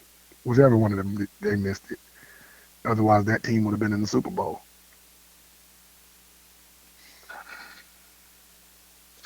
The window's very short, JB. We can laud and talk about Cam Newton all we want to, but window is very short. It is, but remember too, which I tell people, Cam Newton came in and threw 4,000 yards his rookie year. Then they just made him start running. It's like, hey, I know you can throw the ball, but why don't you just go ahead and run? It's like, are they telling these kids that? Because there's no scout worth their paycheck that can sit up here and convince me, you, or anybody that knows football that Justin Fields was more of a running quarterback than a throwing quarterback. You're not going to do it. Okay. Especially since J.K. Dobbins had 2,000 yards Right. rushing. No, it just, okay, collegiately. But okay, by the time you got to the league, now you got the Terrell Pryor, the Randall L. I mean, you got that Randall L. effect. Is Justin going to make it in the league as a QB? Or is his ultimate destination going to be running back or receiver? Well, look at his first year with Nagy. He wasn't running like that. He was running when he was Under duress. pressured Right. or under duress, right? But he was trying to throw that ball. You won. In that second season, it was like, you have nobody. You got to run. And then 1,100 yards later,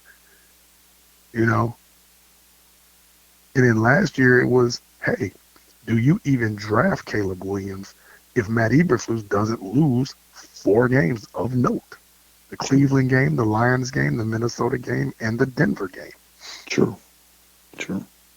So now they're 11-6. That's 4 more wins. We're in the playoffs. Then what do you do? See, and that's why I say, like, people don't really look at the story. They look at the surface. And some stats, and me being a stat person, I like the numbers, but I don't like the fluff that numbers come with. Right. Right. Because you're not watching the real game. People can say Justin and Caleb can have the exact identical, and I even pointed out one of the games that they had very similar numbers, and people are like, "Oh my God, look how good Caleb looked today." I said, "Yeah, 158 yards, 1 touchdown, no interceptions later, and you all are saying how great he is." Hell, Justin did that about 5-7 times, and y'all was like he sucked. Mm-hmm. Mm-hmm. It truly is perspective based. It is, but it shouldn't be, because when you're looking at perspective versus performance, the only thing that you can say different is Justin was not given the tutelage, right? You may not like Shane Waldron, right? But you know what? The kid had Shane Waldron and Thomas Brown in his ear in his camp. Mm-hmm. Justin had Luke Getsy and some other dude that I ain't never heard of in my life, who I'm glad he gone to whoever the little quarterbacks coach was last year, Andrew Janoko. And you like, who? Yeah. Sunoco gas station? That's all I know. They still got Sunoco station? No, they still have refineries, but I don't know about stations. Okay. Probably, in other areas than the city. But with that being said, so how can the perception not be led to the performance? Because you can't tell me. You don't look back and say, oh my God, we owe Justin an apology. We thought it was him. 7 games later, Luke Getsy's fired, or 8 games later, Luke Getsy's fired from the Raiders because of the same stuff. The same stuff me and you said he was terrible week 1. They didn't take a whole 2 years to see. They saw in 7 to 9 games he was terrible. Mm-hmm. But we want to blame Justin. No, it's a lot of Justin hate. It's a lot of hate. That's like a guy, I look at it like this. That's like a guy that never had a driver's license teaching a kid how to drive. What? Dude, do you even know the rules of the road? Like, what are you doing? It's like you walk up to the DMV and your driving instructor is a man named Stevie Wonder. You're like, what? No. Right. This isn't going to work. Perception will lead you to believe that wasn't what we saw. Oh no, it's true. It's damn true. And the Bears finally got it right with Waldron. Like, oh, you know what? We've seen enough. Let's get him out of here. Okay, where was that energy 2 seasons ago? Mm-hmm. Because I say this, and I know it's easy to pick and choose, but I know what I know. And I know, being a Michigan State Spartan and watching Ohio State bust our behinds, I know watching that kid having the highest Wonderlic score ever. I know watching that kid go to bat for football to be played during COVID. I know that kid is about football. Mm-hmm. And that is something that we need. Something that we could have used. Now, I'm not saying Caleb is not. But if he regresses, kind of like how C.J. Stroud is regressing a little bit this year, and a lot of that has to do to injuries to his team, God help Caleb Williams these next couple of weeks, because that line is still 50-50, and he's already been sacked 49 times. Yeah.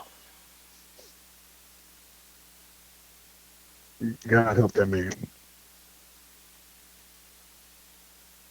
And in the offseason, that's going to be real fun, because they're not going to jump on the biggest thing, because everybody they want will be in the playoffs.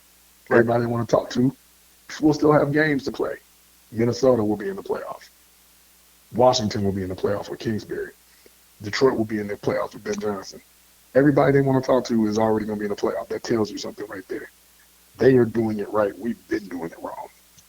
Do you really look at a Cliff Kingsbury and say, this is who I want on my sideline? For me, no, but you can't undo what him and Jaden Daniels have done. You can't say it didn't happen. True. You can't say that right True. now. I'll tell you what you can say though. You can say the Bears have a better overall team, but you can say Washington has a better quarterback and a better coaching staff. Dan Quinn and Cliff Kingsbury looking pretty solid. They had their little hiccup, but they're looking pretty solid.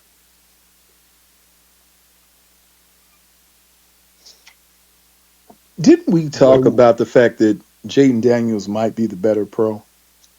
we did, and that was leading up and during the draft, Mm-hmm.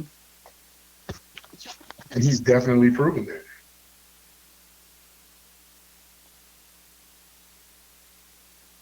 I'm just, you get to those points, JB, where you ask yourself, what is going, who is actually making the sausage? That's what I need to know who is the sausage maker at Hallis Hall.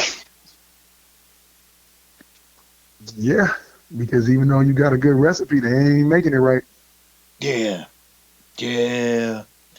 It's like having your grandmama's peach cobbler recipe, and instead of peaches, you put apples in it.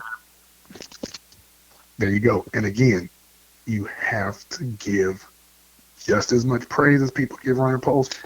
You have to give him equal criticism. That's why I say he's doing like a 50-50 job. All those firings, 8 coaching firings in the last 2 years under Eberflus, that's still under Post. You picked this dude. You had faith in his judgment. So now what does that say about your judgment? See, okay, there we go again. That's that aha moment. You did all this. You put this together. And then at the end of the day, you're like, well, no, I really didn't do that. Yeah, he did that. That really wasn't me. You're like, no, I think you did that. And he was like, no, I didn't really do that. I remember still being mad and almost throwing something at the TV when he selected Velvet Jones. Hey, man, let me tell you something. Velvet Jones is one of the silkiest, smoothest runners of all time. Mm-hmm. Mm-hmm. In a straight line.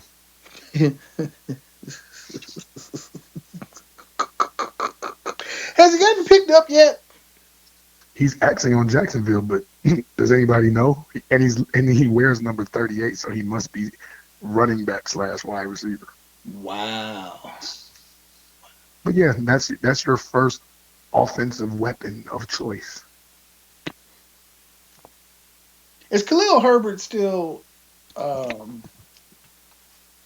don't even know where he was. He's in Cincinnati. Yeah. Does he see the field? But they ain't going nowhere.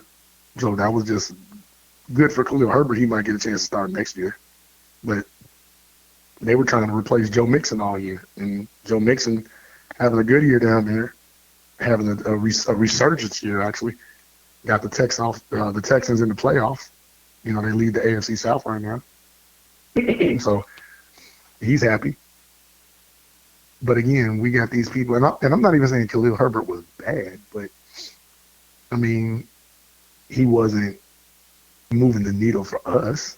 The question is, why are you suffering through players like this? But see, again, here we go again. This is the same regime that literally this offseason said that $13 million is too much to pay for Saquon Barkley. Let's get DeAndre Swift. But yet you see what Saquon Barkley is doing. Right. It's like, pay the money. But who Roquan makes Smith those went decisions? to a Pro Bowl. Are we It's saying polls. Posey said that polls. he was like, yo, I'm not gonna spend this kind of money because I don't like this kid. No. He brought Saquon in. They didn't want to give him more than $10 million. But what did you spend that other money on? Because you ended up getting rid of Nate Davis anyway. That was a bust of a trade. Mm-hmm. You sat up there and you picked up Bates, of who I was on record last year when everybody went foul and all them was saying that, oh man, he's going to be the center of the future for the Bears. He's good. And I'm like, the kid that only took 6 naps at center is going to be the center of the future. Oh, and he's always hurt. Doug Kramer finally played center for the first time that I can remember since preseason games. But oh yeah, he's logged more snaps at fullback than he has at actual center. These are the people that you choose. These are the people that on your resume go under your draft board. I You mean, pick these people. you still got Gerald Everett, you still got Mercedes Lewis. Gerald Everett don't even play. No, I couldn't tell you the last time he had a ball thrown his way. about 4 games ago. And to me, he's now people will say he's not, but as far as just a player to player, he's better than Cole Kmet. To me, he's more athletic. Cole Kmet, and this is no shade to Mark Bavaro because I think he's a great tight end. Cole Kmet is the modern day Mark Bavaro. Wow. He gonna bruise you and run Wow. you over, but he ain't gonna run away from you. Well, the sad part is it looks like he gets bruised more than he bruises. I mean, they have him holding in the block like his position is tight end tackle. Why don't they just get tackle tight ends? Why don't they just do that? Run your 11 and your 13 package with tackle tight ends. That would be so innovative for sure, but is that something that they would do? Because you know what? And I'm gonna point this play out to you because I know you was watching it.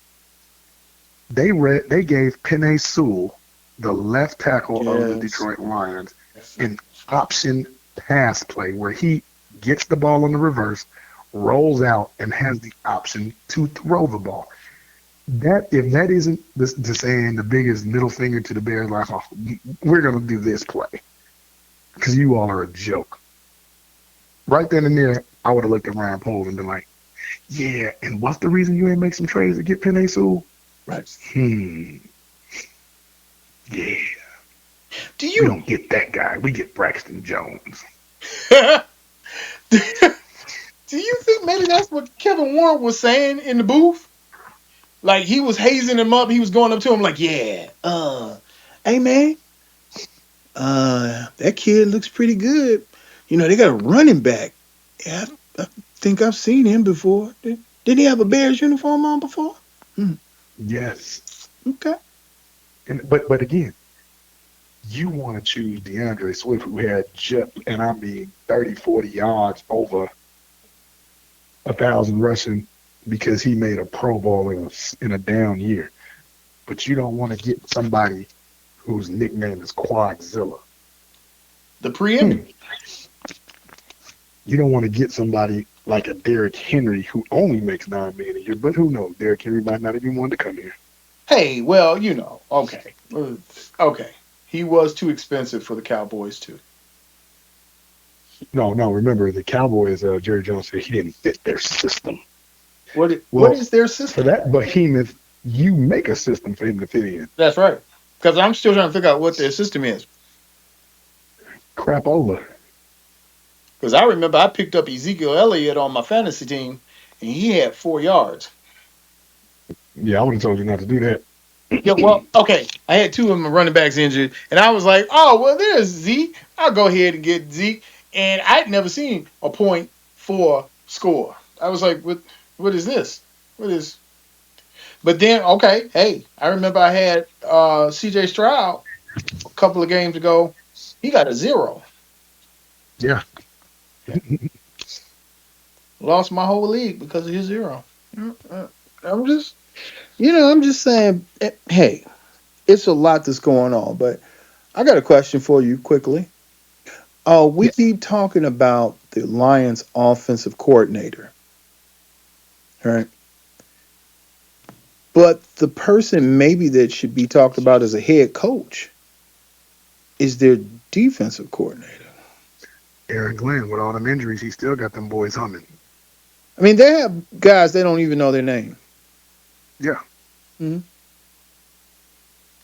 Yep. Guys right off the scrap heap, guys that was hauling trash the other 2-3 weeks ago. Yeah. So again, I'm saying the importance of black head coaching is, and I think now more so than ever, because now is an era where you have a lot of the old guard that's retired. They're not there.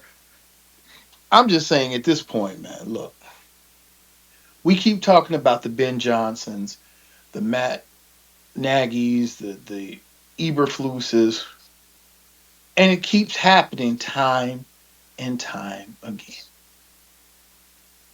You outsmart yourself each rung of this when it's really simple. Who's done it, who's doing it, and who will be good to do it again. You know what? Funny enough, I haven't even heard anybody talk about Ron Rivera as a defensive coordinator. That would be too easy. Why would they want to bring him back to Chicago? Why would they want to bring Leslie Frazier back to Chicago? Why would they want to bring Mike Singletary back to Chicago? Oh, God. Oh, God. Oh, God. It makes my head hurt. Literally, my head. But you want to give us Mark Trestman. You want to give us Dow Logans and Bill Lazor. You want to give us Luke Getzey. Ugh.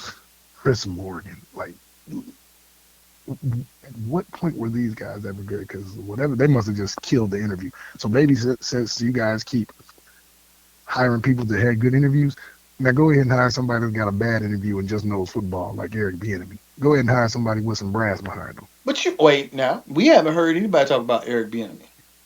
I've been the only one. Look, Matt Nagy had some success with Andy Reid, but you know what he didn't do? He didn't call plays. Right. You know what Eric Bieniemy actually did with Andy Reid? Called plays.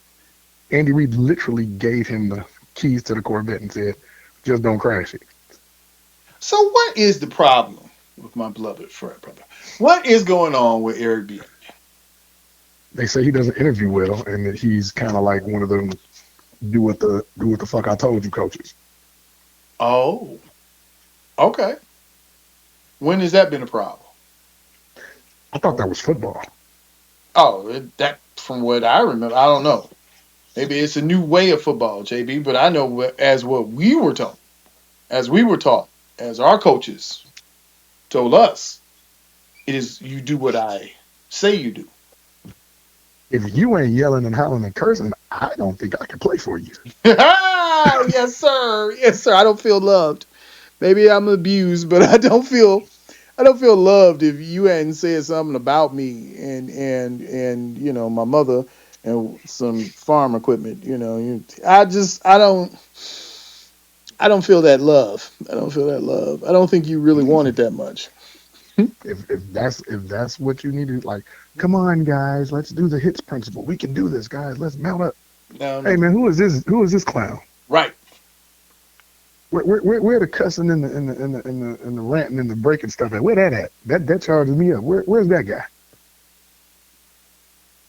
Where's an actual X's and O's guy that will get up in your face, and I don't care if you're $20 million quarterback.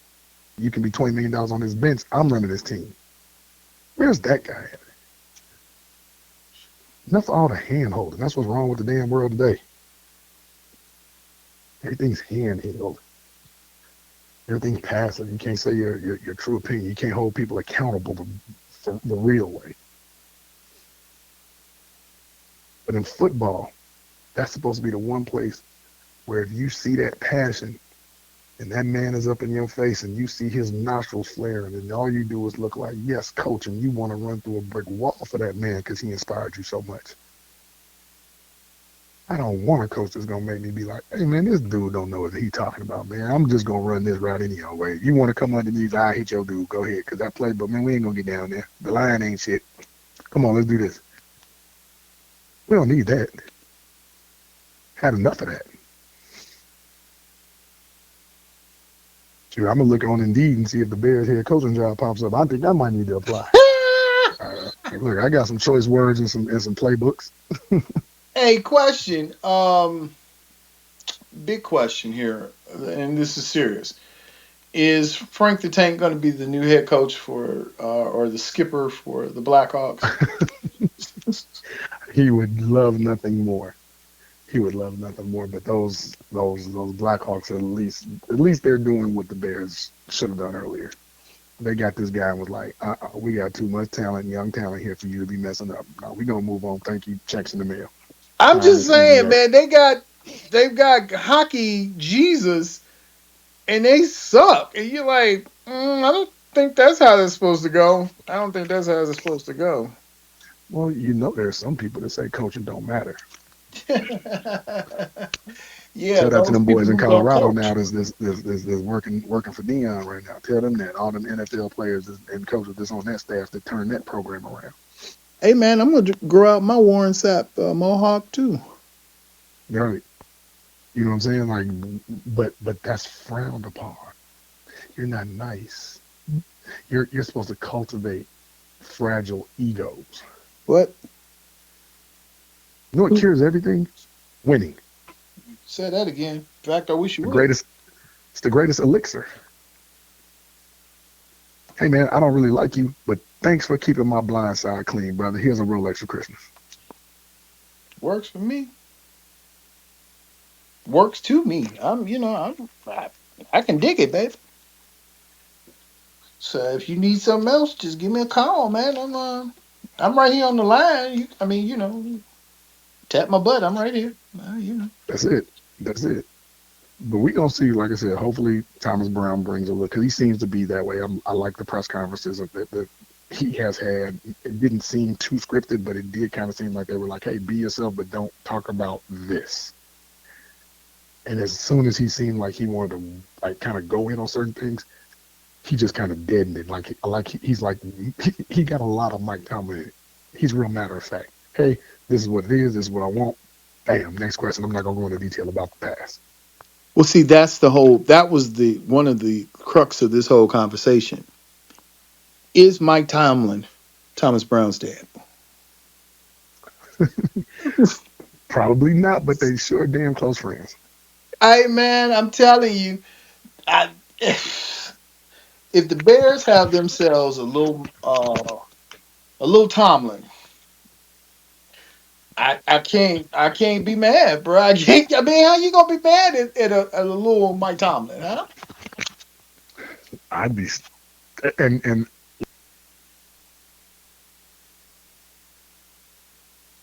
because the one thing I'll say this about Lovey, he was very very calm. They said he didn't really cuss, but he had your respect. Mm-hmm. This dude gonna make sure you know he gonna get your respect. Period. And I like it. Even if it's only for 5 games, I'm here for it. I'm just saying, at this point, Thomas Brown seems like the perfect pick. He's gonna be cheap because you're still gonna have to pay Eberflus. Um, someone he that Caleb seems to respect. Because I don't know, maybe it's just me from afar. The kid doesn't seem to respect that many people. So He doesn't, but again, it's like, being in the school system, the title may get respect, but you got people out here, the deans get more respect than the principal. true. So So true. he may get more respect as an OC than the head coach because he actually might know what he's talking about. Mm. Because Hmm. sometimes Matt Eberflus may have known defensive scheme, but I don't think he knew football. All them bogus challenges and not going for it here, and the kicker say I like it to the right, and he says no, the left is fine, and then he misses, and then he looks like, watch you miss the kick, and the kicker's like, fool, I told you I like it to the right. Like I thought I who was a does crazy that? person. Like, why are they setting up on the left and everybody knows this kid kicks from the right. So okay. Everybody but the head coach. How do you not look up and see the time? I mean, How do you not even see that? look, man, you got 20 seconds, right? That means you can run one play. If everything is a bust and you get your line together and you get ready for this field goal. But if you're down past 15, 13, look, dog, whatever we're trying, it seems like a good idea. Or, hypothetically, it might be great. But we're calling this timeout. We're going to get these kids lined up. Um, and you guys are going to block up the middle, and we're going to walk out of here with this victory. Right, that's it. And then here's the other thing. You have to look at the locker room. And when the locker room is looking at you like, is this dude serious? You actually last year you actually let Luke Getzey tell you, oh, we're up, we got 28 points in the first half. That's our high water mark. We don't need to do anything else. We'll win this game. Instead of saying, are you crazy, dude? Why don't you put up 28 points in the second half too? You let Justin Jones, you call the play for Justin Jones to guard David Njoku with Joe Flacco as your quarterback. You let Joe Flacco off the couch eating chips throw for 211 yards in the fourth quarter and come back and beat you. You give up 2 touchdowns in 4 minutes and 16 seconds to lose to the Lions? You elect to kick a bogus field goal instead of going for the first down, running out the clock so you can beat the Vikings? Come on, man. This ain't rocket science. It's not. And these players see that. These players know, hey, this is a real guy. And these other players know, man, this dude, I don't know what he's talking about. And then you look at the GM and you like, yeah, you gave us this motherfucker, huh? He said, "Hey, dog. Hey, did you know he was gonna do that? Did you know he was gonna do that, man?" Come on, serious. Holla at me, bro. Did you know he was gonna do that? Like for real? Did you know? Hey, we saw what happened to Anthony when he picked Tommy Smalls in Harlem Night. Hey. You know what I'm saying? Mr. Calhoun said, and you picked him, huh? Mm-hmm. Hey, Anthony, put your hand on the piano. Yeah. Yeah. You picked him. It was your guy. Right? I mean, at this point, JB, I know we're getting ready to wrap and close, man. And I do appreciate the time and sitting down and Yeah, having love this it. conversation. But look, man, we still have to have because this black head coach, black quarterback thing is real. It's going to be a real topic. It's going to be something that's going to pop because we're getting to a point now where you don't have a lot of options. The old guard is gone. I mean, you can keep throwing these young boys out here all you want to and hoping that one of them sticks to the wall. But even the Sean McVays, even with everything that's going on in San Francisco, you can't, it's only so many of those cats you can recycle. And then the rest of them are just garbage.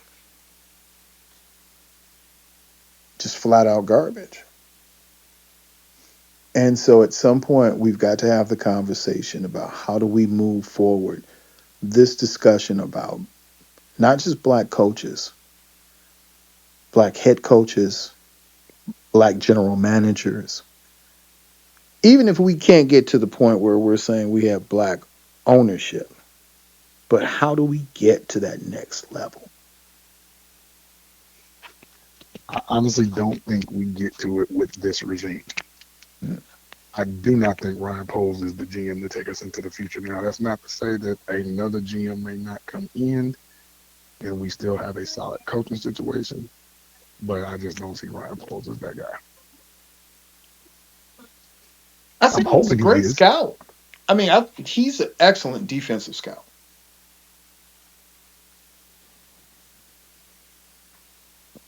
I give him that. I give him that. But I don't, again, I hope I'm wrong. But I just don't know.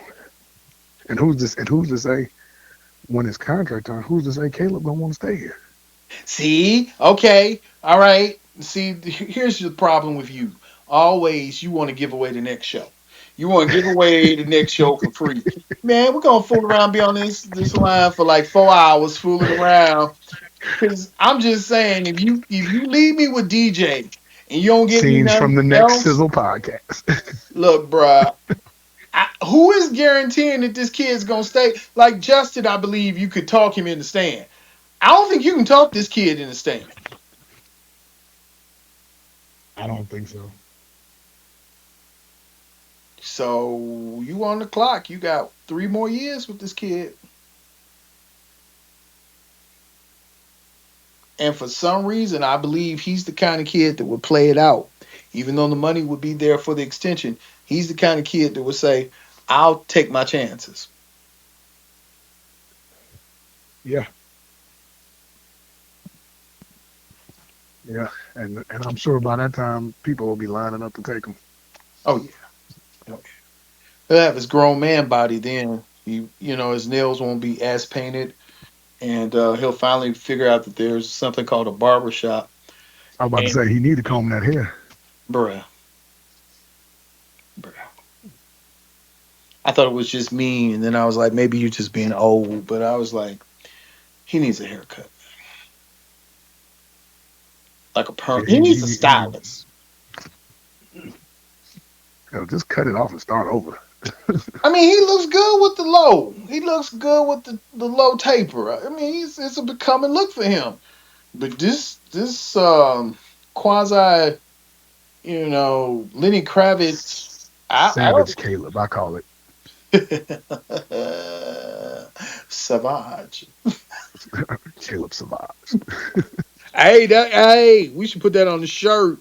That would be money. Oh, Caleb Savage. with that little bear claw thing he does, have him Oh, growling. Oh, with the claw. Yeah, sell a million of them, that is the worst thing I think I've ever seen in my life. and people will buy it. Yeah, yeah, Because bye. there's a bunch of sheep out there. Oh, oh.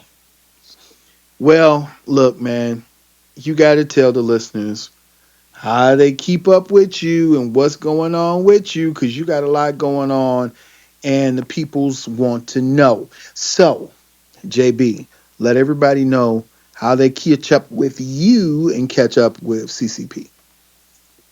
So you can find me every Tuesday, 8 p.m. Central Standard Time on the Chicago Clubhouse Podcast, airing on Facebook and YouTube. And you can always interact with me via the CCN Network page on Facebook. That's where I'm most active. I'm not that active on Twitter/X. I have a couple videos on TikTok, but I'm not well versed in the TikTok world. And then, of course, like you and I do, we just get down and talk on Messenger when we got to get down. So That's right. That's right. Hey, easiest ways to man, get in touch. who's gonna be up on the show? I mean, I know you got some people. I know you got a Christmas thing, man. Like I know Terrence got some kind of extravaganza. What do you guys get ready to do? Actually, that is up in the air. We were trying to do a live show with one Israel Adonijay at his new bar and grill, sports bar and grill called Staley's in Chicago. That is in the works. We just don't know when. That'll be like the next big invite for meet and greets and everything like that. But week to week, we never know who's gonna pounce in. It could be Jeff Blake. Mess around and you might see a Tank Johnson. You might see a Mike Green or somebody. You never know who's gonna pop up. Yeah, man. I mean, you all always have the legends when it comes to the Chicago Bears. You are the one source for the Chicago Bears, and there's nobody to have a better conversation about this Bear topic and just about football in general than you. So I do appreciate you, man. I appreciate all that you've done, and I appreciate you giving your time. This was Son, it was hard all making, mine. baby. This was hard Yes. making. Yes, basketball season started up in the high school, so I'm being pulled in another direction. But I'm gonna make time for my brother, and we can always chop it up. I enjoy these, Hey, and I man. hope the fans do too. Real hard hitting conversations here, no fluff. Yes, sir. It is all sizzle, no fizzle here. You're listening to the Sizzle Uncut, presented by Iron Skillet Media.